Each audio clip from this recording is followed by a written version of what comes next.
Welcome everyone, and then welcome everyone. I am Rabbi Michael Bernholtz from Temple Beth Shalom in Vero Beach, Florida, and we have been doing this counting of this class, the series of teachings, as we have made our way through the counting of the Omer. We are still in the 5th week of the Omer. We are about to approach the 6th week of the Omer, and today is the 41st day of the counting of the Omer. And so I offer the blessing for the counting of the Omer. Baruch atah Adonai Eloheinu melech olam, asher kidshanu b'mitzvotav v'tzivanu al sfirat ha'omer. We thank God for this opportunity to count this journey, going from Egypt, from a place of stuck and narrowness from Mitzrayim, to going to freedom, and our ancestors were walking. And this is the 41st day of their journey after they left Egypt. And that is 5 weeks and 6 days in this counting of the Omer. It is also a period of time of grain harvest in the land of Israel. They are in the midst of the barley harvest, and on around Shavuot, which will be coming up in 2 weeks, they will be beginning the wheat harvest. And of course, having grain is the source, the measure of sustenance in the land of Israel. If there's rain, then there will be grain, and if there's grain, then there is life. And it is an important part of Jewish life, all of these acknowledgments of the passage of time. So we have studied everything from Proverbs to Ecclesiastes, to Daniel and Jonah and Ezra and Nehemiah. And today I am joined by 2 of my colleagues, Rabbi Estelle Mills, who is in Plymouth, Massachusetts, and Rabbi Barbara Goldman-Wartell, who is in New York, in the Buffalo area? Binghamton. Binghamton. I am originally from Mississippi. I'm in Florida now. So anything north of Tennessee is just is the Yankee world to me. Binghamton, Buffalo, it all starts with B, and it's in a cold place. It is so wonderful that they are joining us today. I'm going to turn it over to them in just a moment. They're going to be sharing with us the power of Shir HaShirim, of Song of Songs. And as they are teaching, as I've said each week, please feel free to use the chat function. That is a great way to give us to raise our awareness that you have a question or would like to add something to the discussion. You can also use the raise hand function. That allows all of the hosts and co-hosts to see that you have a question to then call on you. And then you can use the video, I've got my hand up, but if we don't have an active screen or see you on camera, that is a little harder to acknowledge you. And so with that, I am going to turn it over to my colleagues. I don't know who is going first or what order, but I'm going to turn it over to you, let you share Song of Songs, Shir HaShirim. Thank you, Michael. I'm going to go ahead and share my screen, which means I actually sometimes cannot see the hand raising or the chat when I'm sharing. So if someone does have a question, feel free to just interrupt as we go through.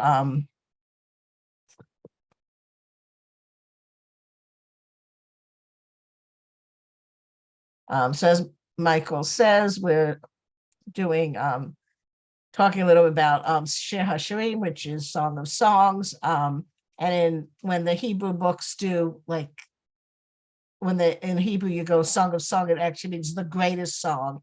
And the word shir means poem or song. And so Shir HaShirim is actually usually referred to as poetry. And so it would be meant to be the greatest poem. And it's actually unusual that it is in the Bible in writings, because it is very different from any other book in the Bible at all. It is, as I said, poetry, but it also does not mention God at all. It's actually very much love poetry. And at times it's very sensuous, it's very erotic. The book has made up of 8 chapters. And basically the theme is that there's a young woman, a Shulamite, and a shepherd, and we don't know their names. Later on, the word Solomon is introduced, so that's why sometimes this book is called the Song of Solomon, but other people have said his name was introduced, put it into the book later on, and it was not Solomon who was the shepherd. especially because it's known that Solomon had many wives during this period. And this is the story of a very strong attraction between two young people who it comes out in the poem, who are engaged but are not yet married. And the poems are not necessarily connected, although they follow the same theme throughout it. The woman is talking about wanting to pursue her lover through fields and valleys. There's a lot of nature imagery and gardens to convey the intensity of their love and attraction. And it's very much, not, if it was in the movie theaters, which it has been made into movies at times, and I think it'll be rated X, it's very much, the imagery is very vivid within this poem.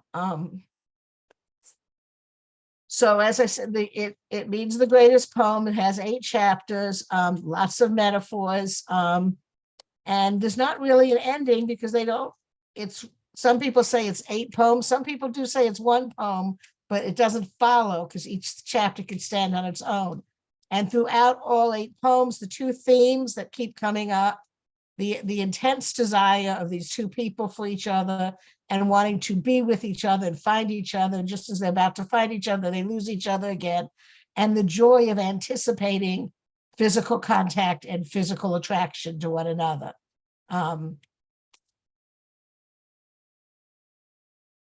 The book is arranged according to who is speaking. So the beginning opens talking about the young woman, a shepherd girl, probably from a lower class. She has a rough home life. And the handsome shepherd that she's in love with.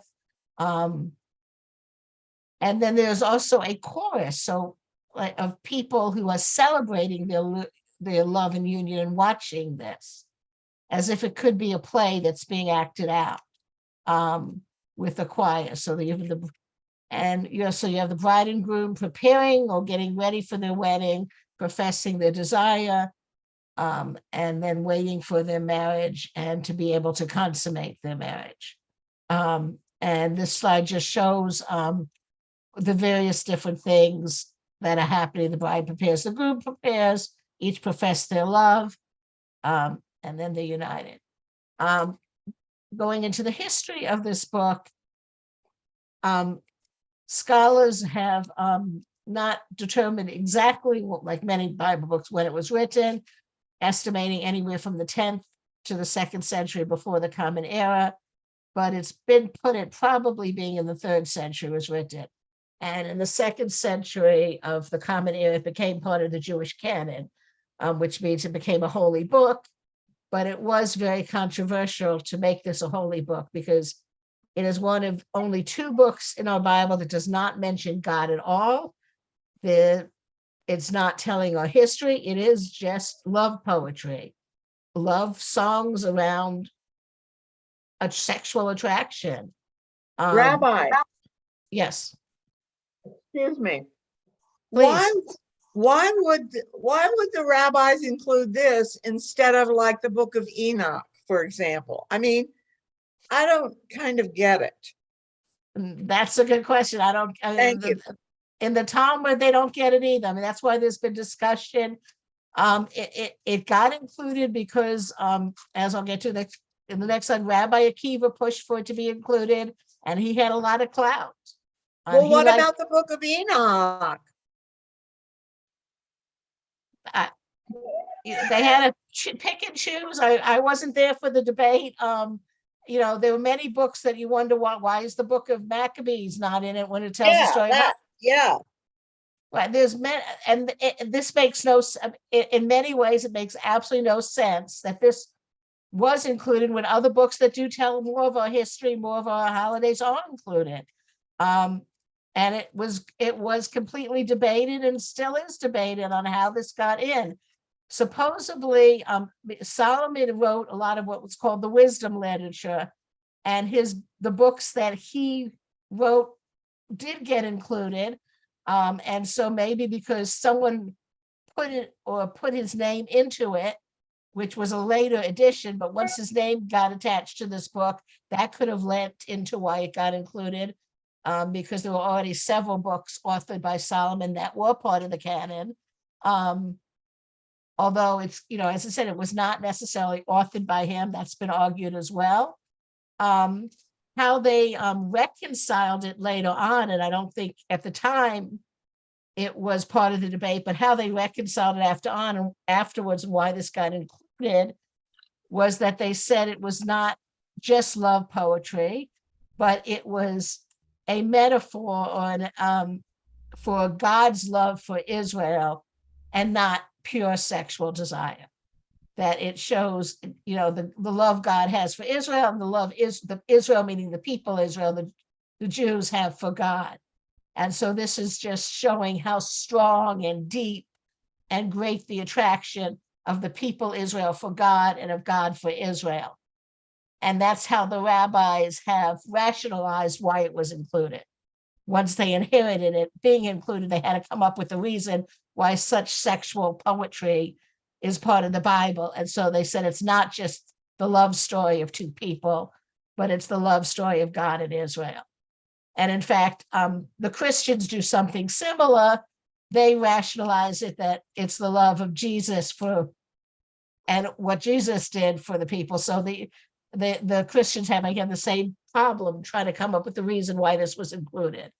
But I would have been interesting to be there when they debated which group books were included and which weren't, because how they came up with this one to be included. But once it was included, it had to be rationalized on how it did get included. And as I said, it was Rabbi Akiva mostly that pushed it. He in the Mishnah, he is quoted as saying that it is.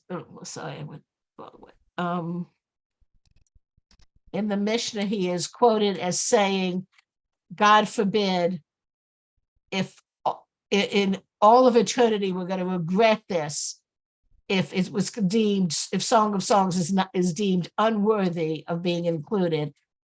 It's the Song of Songs. It's the poem, the song. And how could we not put it in?" And he put all his weight about it and somehow got it in. But there was a lot of controversy because it is so sexual in nature. Did I go over? I probably did. I'd like to suggest that it is really, if we think about it, it is about, and the way I was always taught it through the circles I learned, was it was about the relationship and looking at God and Israel in terms of the groom and the bride. And when you look at it that way, it does then make sense, and it's about a very intense and personal and loving kind of relationship between God. That might not be the kind of relationship that we learned as Reformed Jews in classes and all of that, but it's this very personal, loving intimacy between God and the people Israel. And so if you have that framing on it, then it may make a bit more sense. What was that, how it started out or not? We don't really know. Maybe it was so popular amongst people that they couldn't get away without, but I like to think that that would be a piece of why. So you have some of the language here that is quite beautiful of the text, and there are pieces that you may be familiar with and pieces not. And so here we have at the top, "I am my beloved's and his desire is for me," but the text that often can be on wedding rings is "Ani lo diva dili," "I am my beloved and my beloved is mine," which is not any, there's no gender specificity in it as well. So if you don't use the traditional wedding vows, sometimes at weddings that is sometimes used, but the language at the top of here, I am my beloved's and his desires for me, is more Dodi Liva Anilo. You see that the images both of spring and nature and the love and desire as well. So you do have the sexual metaphors is listed here of grazing among the lilies and drinking from the juice of my pomegranates and other kinds of sensual parts. And yeah, so I don't know, I've never read it with young adolescents, what they would make of it, but it could be interesting. Rabbi Mills, did you want to add more to this section? No, I think you summarized it well. So we had a couple other texts here. Would someone like to volunteer to read the first text? And I can't see people, so maybe, let's see, I lost the vision of it. So either if you raise your hand with the little figure, we can see it, or else maybe Rabbi Bernholz will help us. Okay, Joan, if you would read, please. The first Behold, my beloved, here he comes. He is leaping over the mountains, bounding through the hills. He is like a gazelle, a young stag, and he calls to me, arise, my darling, my perfect one, come away with me. So the last line of that we're going to hear in music in a little while. And Jim, I saw you had raised your hand if you'll read the second one. You have captured my heart, my own one, my bride. You have captured my heart. With one glance of your eyes, with one look at your decollage, how sweet is your love, how much more delightful than wine. Powerful texts. We can continue. So there are many uses. You can study the Song of Songs reading it as total text, but it has been used in many different ways. So first of all, it's the Megillah that we read during Passover. So on the Shabbat during Passover, because of the connection with springtime and the beautiful images, and love comes with springtime as well. Following mystical tradition, some Sephardic and Hasidic Jews recite part of it each week on Shabbat evening. And I believe in the many choices of music in our prayer books, they may have an option or two that are from Song of Songs, or there are things that are sometimes added into our service as well, because Shabbat is that renewal of that loving relationship, the vows, the brit between God and the Jewish people. I already mentioned the verse Dodi Liva Anilo, but even more so, Anilo Dodiva Dodi Li. Dodi Liva Anilo, I am my beloved's, and my beloved is mine. Are sung as part of Jewish weddings, and there are two different ways that music has developed, which we will hear later. So there is a whole genre of the music that is really folk dance kind of music that really deals with the love poetry aspect. And then there are other settings that are much more related to the use in weddings and other kinds of liturgical settings.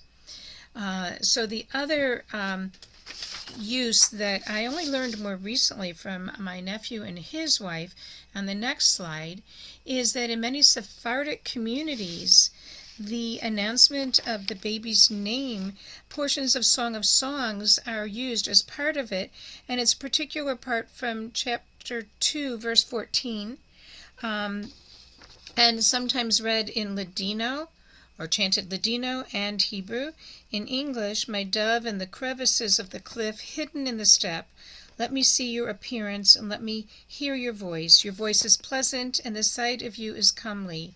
So the suggestion of why this verse was selected is the dove emerging from the crevices of a cliff is like childbirth, an allusion to the baby girl emerging from the first time as a member of the Jewish community, and the cooing song would be those sounds that a newborn baby would make. And apparently The ceremony is called Seder Zvat Habat and is a part of what is done at Congregation Sharet Israel in the Upper West Side Synagogue in New York, also known as the Spanish-Portuguese Synagogue.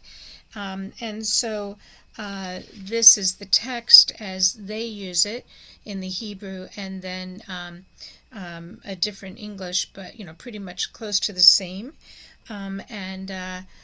It was a use, again, I only learned of it recently, so all these things we've done in creating ceremonies for Brit Bat, for baby naming for a girl, this was out there long before, and is one that we can use in whatever way we choose as part of baby namings, of ceremonies for a baby girl, whether at 8 days or whatever time that it is done. Okay, we can go on to the next slide. So we wanted to move into where you can find Song of Songs, both musically and dance was harder to find, so you'll hear dance music of it through paintings and film. So that is the next part of what we wanted to expose you to, and then we can talk more. And if you have comments you'd like to make, again, please use the reactions button and raise your hand, and then we can know that you want to ask a question or make a comment. So for this part, and this is a piece that Rabbi Mills found, is a Lucas Foss's Symphony of Song of Songs, and it premiered in 1947, and he begins with chapter 4, verse 16. You see it's 4 parts of songs, and as we said, each chapter can stand on its own.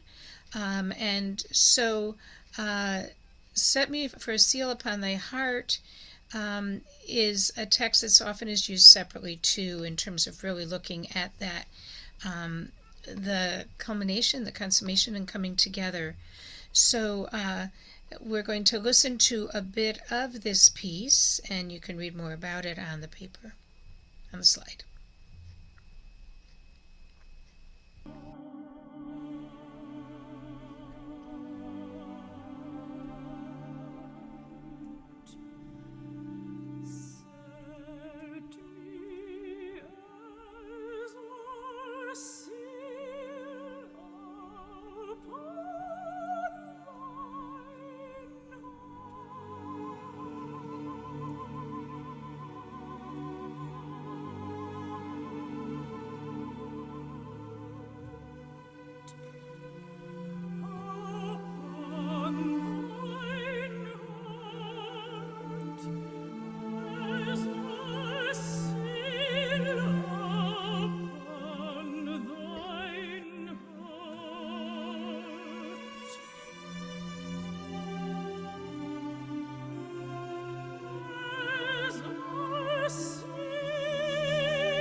And you're welcome to go and find this to listen to the whole piece. If you would like to listen to the entire composition, it is available.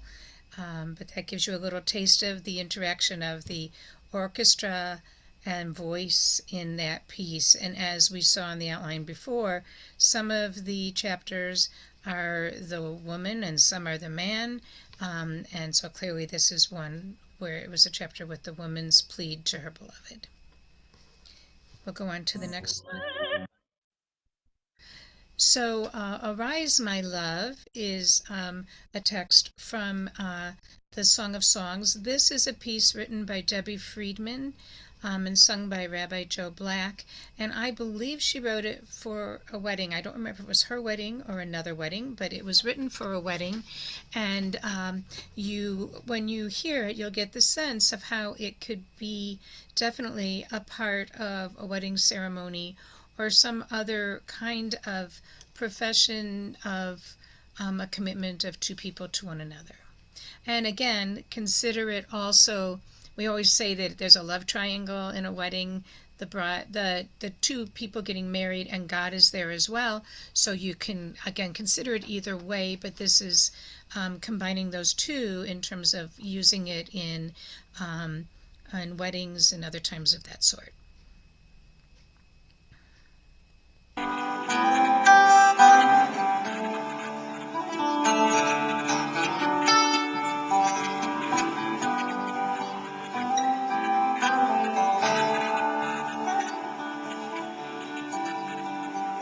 Rise up, my love, my fair one, and we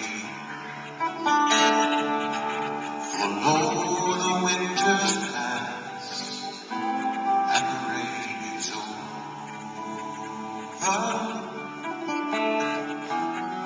Flowers appear on earth, time, singing is come, and the voice of the turtle is heard. Fig tree green for her green figs, and the vines in blossom send for their fragrance. Rise, rise, my love, my fair one, come away. Rise, my love, and come away.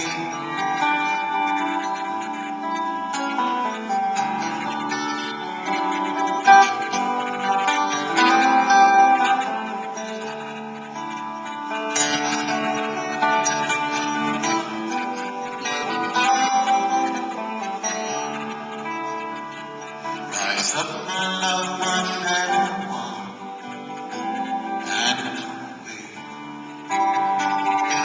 Rise up, my love, my fair one, and come away.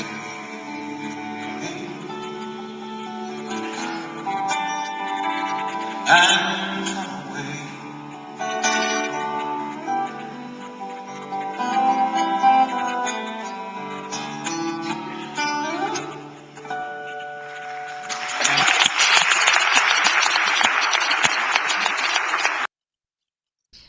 I commend I have a CD with Debbie singing it, but wasn't able to download it to be able to play that one.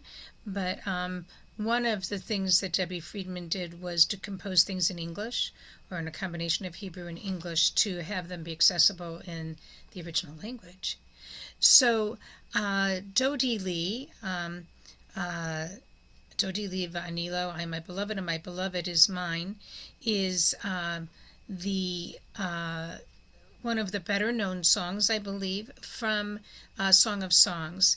And so the recording we're going to hear first, and we're just going to listen to like the chorus and one verse of it. We're not going to listen to all three verses, but you have the content here. Is one that is done as an Israeli dance. It's a couples dance, and You have couples like two that facing each other in a circle. So it can be one couple, it can be a whole lot of couples dancing together. And as you listen to it, you'll hear the Israeli folk dance kind of sound to it as well.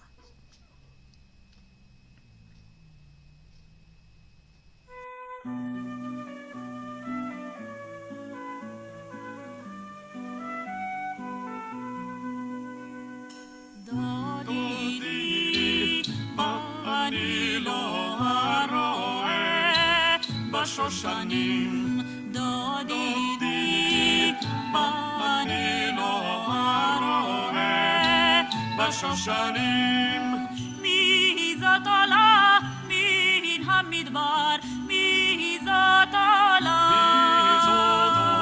מחותרת מר ולבנה מר ולבנה שושנים דודי ואני לא הרואה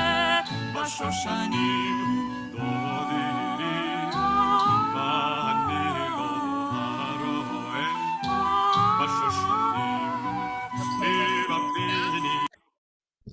Okay, so here you have the text, the same exact text, and here you have the verses. So Dodi Li is not from one particular place. The text comes from different places in Song of Songs, and this melody was composed by cantor Steve Scher, of blessed memory now, and is one that is also often used at weddings. I've used it for anniversary Shabbat as well, and you can, for the same words, get a sense of the different kind of sound. Also, they aren't composed at the same years, but for a very different kind of purpose. Dodi li vani lo haroeh bashoshanim Dodi li mizotola min hamidbar mizotola min hamidbar Dodi li vani lo haroeh bashoshanim Dodi li. So any comments, any thoughts about what you hear or take from these two different versions?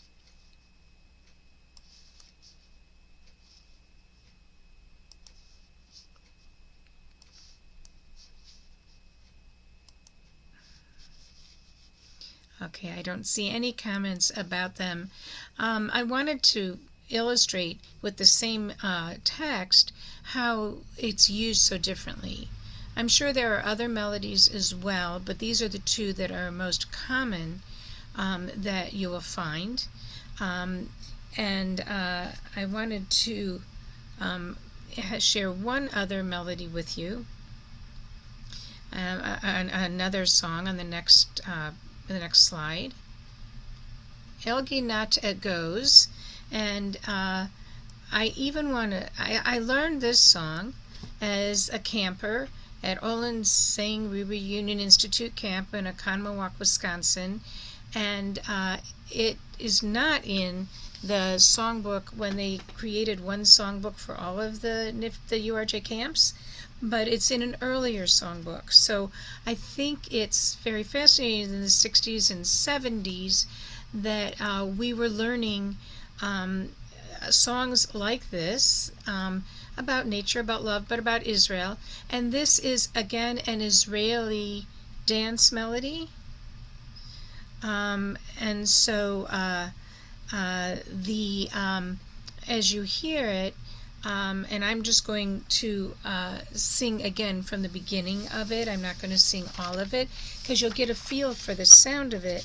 Even hearing me sing the two different kinds of pieces, you'll hear, and I think it's the same piece of the balance between the love poetry, the adoration of nature, the love of one another, and the idea of it being the relationship between God and Israel. I'm not sure that, and I guess you could read it either way, but I think as you hear it, I think it's much more about the love of nature and surroundings and the love between two people. El ginahtegos yaradeti lirot be'ibe hanachal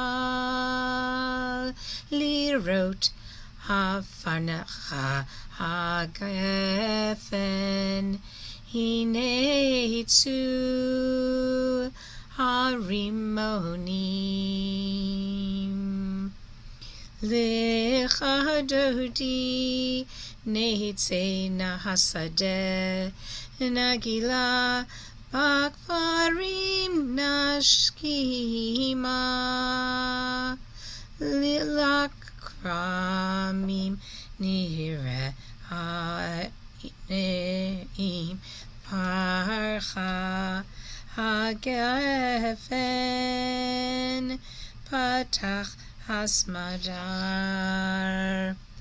Along with it being beautiful poetry and clearly is an Israeli dance melody, the way that the text is broken up is not according to the way it would be if you were reading poetry as it is sung, which makes it always interesting. But I did see that Rabbi Bernsold made a comment that there's a split between using the text for liturgy, celebration, or as the text as inspiration for performance. So it's used quite differently, but I think it is that mix of, again, the beauty of Song of Songs, the beauty of nature, because it is all descriptive and using nature. Either the relationship with that, relationship of love between two people, or taking it to that other level. And maybe as you get more to Hasidism and mysticism, and today some of the other things, to look at the almost erotic relationship between God and the Israel, the people, and that relationship of our relationship with God as individuals as we come towards Shavuot. It's our covenant not only as a people, but also as each of us renewing our relationship with the covenant and with God. So that's what I wanted to offer in terms of looking at Song of Songs, Shir HaShirim, in music. So we can move on, I believe, to art. Anything that has such vivid imagery would, of course, be appealing to artists. And the Song of Songs has been portrayed in portraits and pictures from, early times. And there was so much out there, I didn't want to put too much, but in both Christian and Jewish art. So this is just two pictures. One was the one on the left by Gustav Moreau in 1893. And the shepherd is considered was called a Shulamite, which is a dark-skinned woman. And many of the pictures of her, not these two, portray her as dark-skinned, but this other one is the Shulamite by Albert Joseph Moore, was done in 1864. And there's also very much modern arts. One of the most famous modern portrayals of the poems is a set of 5 pictures that were done by Marc Chagall, painted between 1957 and 1966. Marc Chagall is probably most famous for the Chagall windows in Hadassah Hospital and many, many other paintings, an Israeli artist. And you can see some of the imagery from some of the quotes in the book. So the excitement for these two people for each other is shown by phrases such as, "Behold my beloved, here he comes. He is leaping over mountains, bounding through the hills." And you kind of get the picture of that. He is like a gazelle, a young stag, and he calls to me. And that's where you get, "Arise, my darling, my perfect one, come away." So you see pictures of him on a stag, on horses. And then the imagery of the woman and the woman's body is, his kisses are sweeter than wine. I delight to sit in my beloved's shade, and his fruit is sweet to my mouth. Let my beloved come into my garden and enjoy its luscious fruits. And this is trying to portray some of that, the one, like the top center one with the woman's body there, and to portray that imagery. And then the bottom one is the last one he did, that they finally get to, they finally join in marriage. It shows all the animal imageries that were part of the text as well. And these are very famous Chagall paintings, a series of 5 to illustrate the Song of Songs. I think that's the last slide. Yep.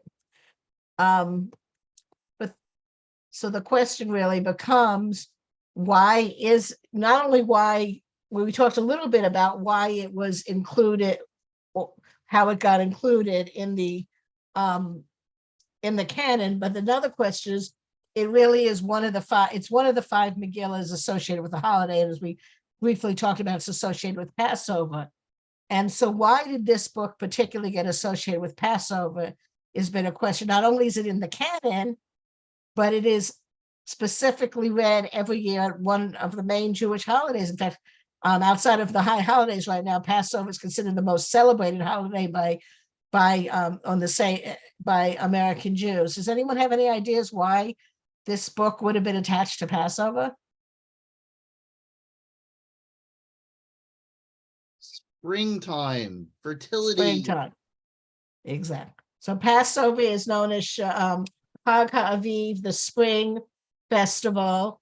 And when flowers begin to bloom, and springtime is when many animals give birth to the next generation or are fertile. So that connection, that the women, that the humans are also, the egg on the Passover Seder is a symbol of fertility and renewal and spring. So the connection between the greens on the Passover plate, another connection to this book, which is the nature and all the, in fact, one of the things when I was reading up on this book contains more mention of different types of plants and animals than any other book in the Bible. And it contains many mentions of plants and animals that are mentioned nowhere else in the Bible. So all of the greenery, the nature, and the animals, many of the names we get, modern Hebrew names for certain animals, they had go back to this book and descriptions to be able to come up with modern Hebrew terms, because it has more animals and more plants mentioned than just about anywhere else in the Bible, not just about, but anywhere else.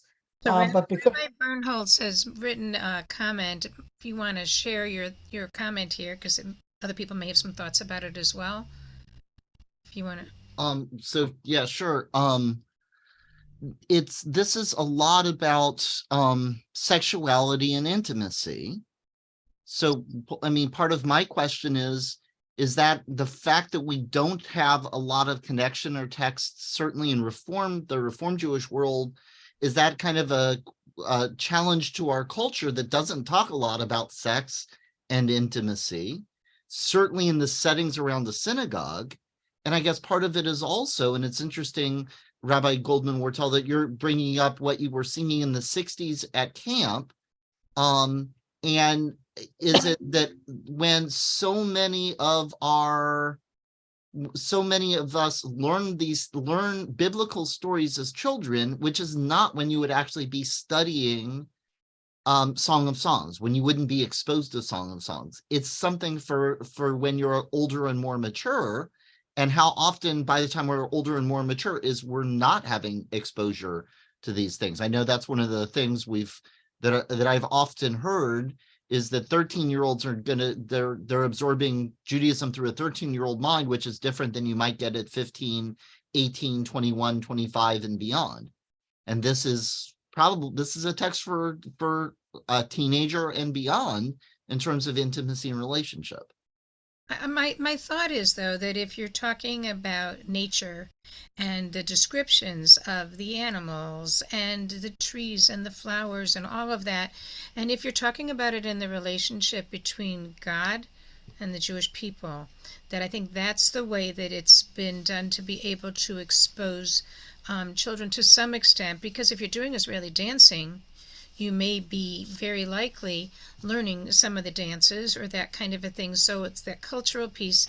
But I think that's the way it's introduced, but not to dig too deep. I mean, we teach the book of Esther, but we don't really teach the whole book until you're much older. We teach the sanitized version. So Song of Songs, looking at the animals and looking at the plants and looking at the love between two people and the love between God and Israel and God. I think those are the ways that I think it's been made to be understand why is it part of Tanakh, and how we begin to touch it, though you gloss over it, but you can touch it that way. That's my thought about how we've done it. And how many people during Passover are at services, they have their Seder, and they don't go much beyond that. So Roz has her hand up, and then Keith has a comment as well. Hi, so it's Tiffany and Roz, mainly me that has my hand up. We both think we find the beauty in the Song of Songs because it is, to us, it's something that isn't, if you don't teach love and you don't teach that love and relationship between two people, then it goes towards like unhealthy marriages and unhealthy situations. So we think it's important to have this, and we appreciate the fact that you guys added this into our teachings, because I feel like relationships are not taught, and the secretness of relationships where it's like you can't say sex, you can't say all these different things, but when you say it out loud, then that brings hold a healthy relationship between two people, because then they're not afraid when they're alone. So that's just our comment. And before we go, we think Go ahead. talking about the flowers and the grass and the grapes and the pomegranates is lovely, but that's the background to Song of Songs. That's not what it's about. It's about sex. And we need to say that. Yeah. So before we actually even go, because Keith's comment is going back to the canonization, I wanted to get back to exactly what you said. Within it, a woman's breasts are compared to a deer, a man's penis is sweet fruit. So when they say sweet fruit, they are talking directly about a man's penis. And on the woman's breast are pomegranates to be eaten. So it does definitely have very strong imagery of sex. And one other tradition I found interesting that we don't talk about necessarily as Reformed Jews, of when this book is read, is when a young, very traditional Orthodox couple who have not touched before marriage, when they consummate their marriage, they are told to maybe to read part of these books to one another. And one comment about this whole tradition that I found was that if you've never read the Song of Songs in bed with someone that you love, you are missing out on one of the greatest religious experiences that our tradition has to offer. So reading this before you consummate, before having sex, does elevate that sex to almost a holy platform.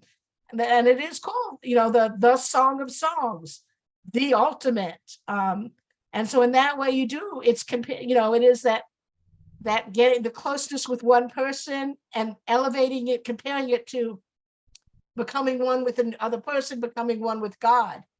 And I think that's where it came, where that deepness to it that you're alluding to, that sex could be more than, it could be making love as opposed to sex. And that's what this, by reading this, it allows that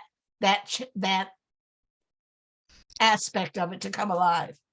Before Marilyn, 1 second. I want to also suggest that this brings in the Akiba connection, because Akiba has a very deep relationship with his wife. And if the essence of things is that kind of a deep relationship, whether it's he and his wife and how devoted she was to him as he studied in a much older age to become a scholar and a rabbi, or whether it's that depth of relationship and intimacy with God, that level of intimacy that would fit very much with the Akiba. Marilyn, you wanted to add something. I was just going to say, it's just a premarital sexual instruction. That's nice. But it can be, as I said, a very positive one. But I'm not sure that was, I don't know, maybe that was part of the reason, was to elevate the relationship between, at that time, a man and a woman, for us today, between two loving adults. And maybe, but I'm not sure if that would tell us why it made it into the canon, but if it did, that's pretty nice. But we now have Keith questioning how this book made it in and other books did not. And yeah, be fruitful and multiply is the first commandment, per uvu. And so to elevate the beauty of it, and I knew some people who were, I don't know, in their 70s when they got married, and they kept saying, we're going to keep trying to be fruitful and multiply, and they were having a good time trying. And the intimacy and the love of it. Another connection with the Passover and how it got related is that our relationship with God changed once God led us out of Egypt. And so just like a marriage changes when it is consummated, this was connecting that even though God had said we would be his people and he would be our God, it was kind of consummated, that relationship, by God bringing us out of Egypt.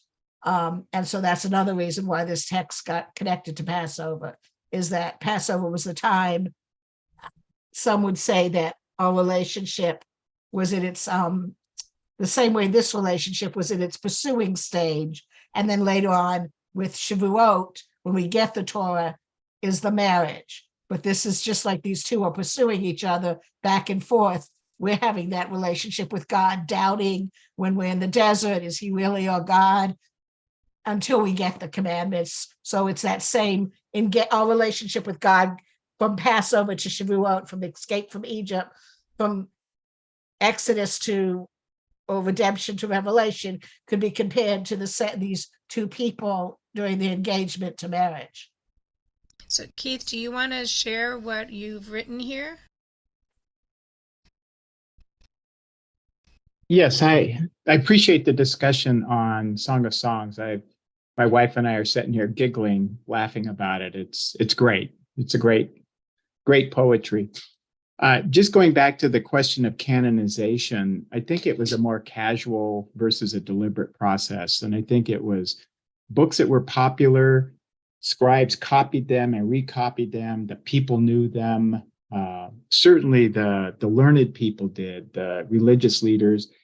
And once that got into the system, the society, it's really hard for somebody to come and say, well, we don't want that book. We're going to burn that book. Kind of what we're seeing today in our country. People want to take away those things that are in the library. And I don't think they could do that. But by about 250 BCE, the canon was closed. We can see that from the Dead Sea Scrolls, from other third-party sources like the letter of Aristeas and other scholars that were commenting. We knew that it was closed by about that point. And so great Jewish books that were preserved in the Septuagint and in the Catholic Bible for certain, the Maccabees, Tobit, Enoch, Bel and the Dragon, those all were written slightly later. Like Enoch was probably about the time that the canon was closed, but parts were written probably the first century BCE. So they're too late. Had the canon not been closed, maybe some of those books would have come in there. But it wasn't a deliberate process where they convened and decided which books were going to be in. I think it was more casual, a natural evolution, which books were in the canon. And the arguments that are recorded, that we see recorded, happen after the fact, people debating, why is that book in there? I don't like that book. Or why is Job in there? Why do we include those books? But they were already included. It was pretty hard to get rid of them out of the mind of the people. And Ruth also, there were questions as well. Yes. I think what you're suggesting is really interesting, because even if it wasn't the more educated, others, if they'd heard some of these verses, they may have really stayed with them and expressed their emotions, their feelings, their desires for one another. And so the idea that it became in essence popular, I was thinking the phrase of kiss is sweeter than wine, or kisses are sweeter than wine. There's a whole folk song, Kiss is Sweeter Than Wine, right? That was taken from it later on as well, let alone Dodie Lee and all of these kinds of, and there's other ones. Hayoshevet Baganim is another one that's also an Israeli dance that's also from here. So how could you not include them once they really had that popularity? And yeah, Rabbi Linda Steigman says as well, Esther was too popular with the people to be able to exclude it. And Ruth, I mean, it's the antidote to not having anything to do with Moabite women. And, you know, here Solomon is descended from her, and here we are with this book that if it's attributed to Solomon, they has to make it okay. And some think it was written for one of his weddings. There is a theory in, I think it's the book, The Song of Songs by Ariel Block and Hannah Block, that they comment, and they have, they suggest in it that that some feel that it is maybe it was written for one of his weddings, marriages. It's also written in the exact same tradition as many of the Christian poetry of the time. So this was a Jewish version of love poetry. If it, you know, people were listening, the Christian books written in the same format was so popular. So this was an opportunity to have one written for the Jews in the Jewish tradition.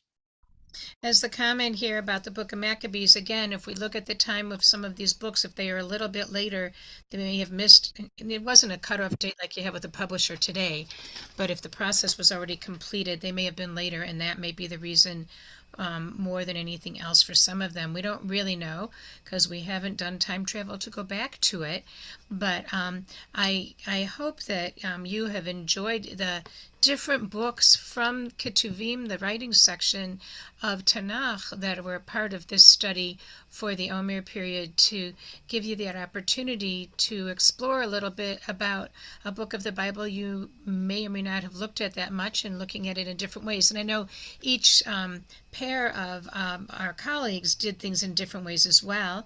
And in the chat, you can see the links so that you can listen to earlier sessions, and this will be available in next week's as well for future listening as well. So thank you. Big thank you to Rabbi Mills and Rabbi Goldman-Wartell for joining us today, for giving us these insights into Song of Songs. And this, the building of a spirited debate about a very incredible and powerful text. As Rabbi Goldman-Wartell just said, that I did drop the link in the chat for the playlist. It also went out on an email earlier today.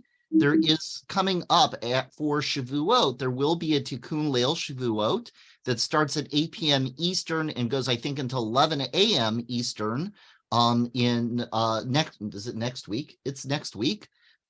Starting on Thursday night, that is the beginning of Shavuot. There will, up until about 2 a.m. Eastern time, there are 1, 2, or 3 sessions that are available at each hour on the hour with different rabbis from all over the place. So hopefully you will see that all of those links and join us. And then next week is, I think, Rabbi Jeff Goldwasser, and I'm trying to think of who the other, got too many different programs all running. Give me 1 second. I do want to look so I can let you know who is teaching next week. Is Rabbi Jeff Goldwasser.